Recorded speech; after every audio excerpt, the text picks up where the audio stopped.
Voltamos com um Papo de Mulher. O nosso convidado de hoje é o advogado Felipe da Ricuri, que veio nos falar sobre a nova lei do divórcio. Olá, Felipe. Olá. Seja bem-vindo ao Papo de Mulher. Obrigado pelo convite. Felipe, o que muda com a nova lei do divórcio? Bem, Vera, o que muda é a extinção dos prazos de 1 ano de separação judicial e de 2 anos de separação de fato. Ou seja, hoje, todos os casais que desejem o divórcio, eles não precisarão mais esperar esses prazos, requisitos que a lei antiga exigia. Hoje, é o seguinte, o divórcio até 1987 era proibido no Brasil. Muita pressão política, pressão da Igreja Católica, Sim. acabou se permitindo o divórcio. Foi com a lei de Nelson Carneiro? Exatamente. E, posteriormente, com a lei do divórcio,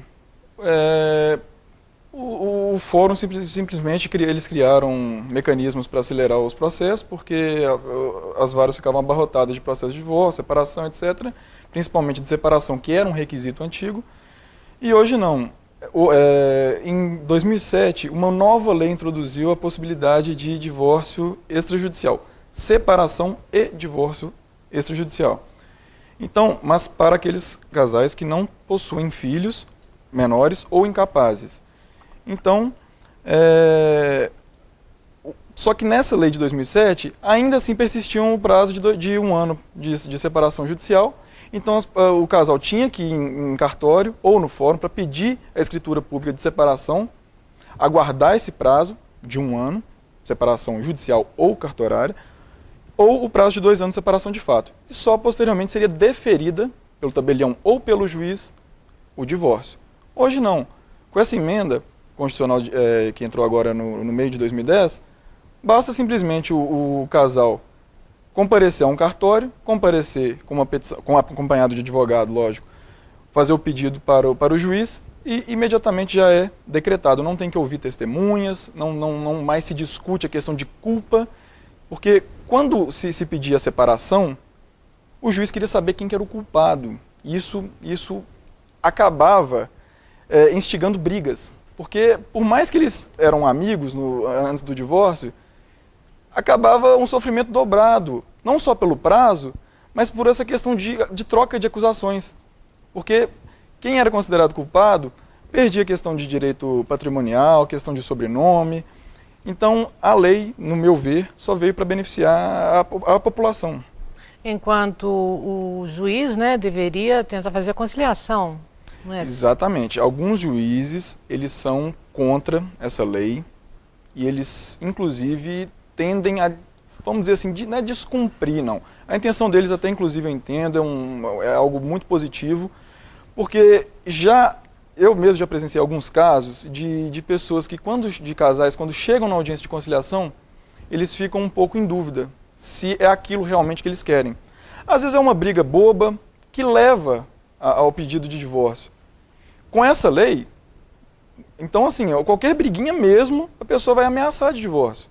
Esse é um lado muito negativo da lei, tá? Mas a audiência de conciliação, ela foi dispensada, mas alguns juízes ainda tendem a insistir nela.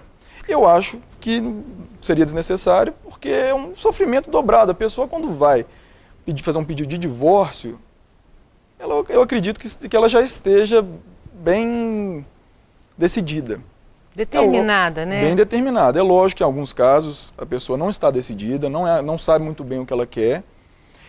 E, inclusive, eu já presenciei cena de juiz adiar a audiência de conciliação. Ele redesignou uma nova data para depois de 1 ano. Então, assim, aí quando chega depois de 1 ano, o casal vai e pede desistência da ação. Você sabe mais ou menos me dizer que número representa esses casais que chegam à frente do juiz e mudam de ideia? Existem muitos casos assim? Olha, não é uma maioria, não. Os casos é uma minoria. A tendência é realmente haver o divórcio, ser decretado o divórcio.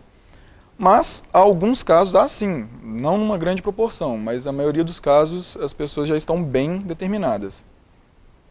Sim. E com relação acordo, esse acordo que é feito entre o casal, né? Ele é registrado em cartório quanto à guarda de filhos, divisão de bens? Exatamente. O divórcio, para ele poder ser feito pelo cartório, ele tem alguns requisitos. O casal não pode ter filhos menores ou incapazes. E antes da emenda constitucional de 66, antes desses prazos, eles tinham que respeitar essa questão de separação de fato, de separação de direito. Então, o que acontece? Respeitado esse prazo, eles compareciam a um advogado, que poderia ser comum a ambos, ou então um advogado para cada parte, para justamente decidirem como é que vai ficar a questão do sobrenome, a questão da pensão alimentícia, da questão de guarda de filhos. Então, bom, isso facilitou muito, que hoje é no cartório, a pessoa em questão de horas já tem, de dias na verdade, que basta o cartório lavrar a escritura pública e tem que ser consensual. Para ser no cartório tem que ser consensual. Na justiça, normalmente é quando há briga mesmo, não tem possibilidade de acordo, ainda quando há muita discussão com relação à divisão de bens, então não pode ser feito pelo cartório. Entendi. O tabelião ele tem que aceitar, ele tem que receber a minuta do advogado, assinado pelo casal, com firma reconhecida, dizendo que realmente eles estão de comum acordo com relação à divisão de patrimônio de bens, com relação à pensão alimentícia e com relação ao sobrenome, o uso de sobrenome também, se vai permanecer o nome de solteiro ou de casado. Certo. Então nós continuamos no próximo bloco.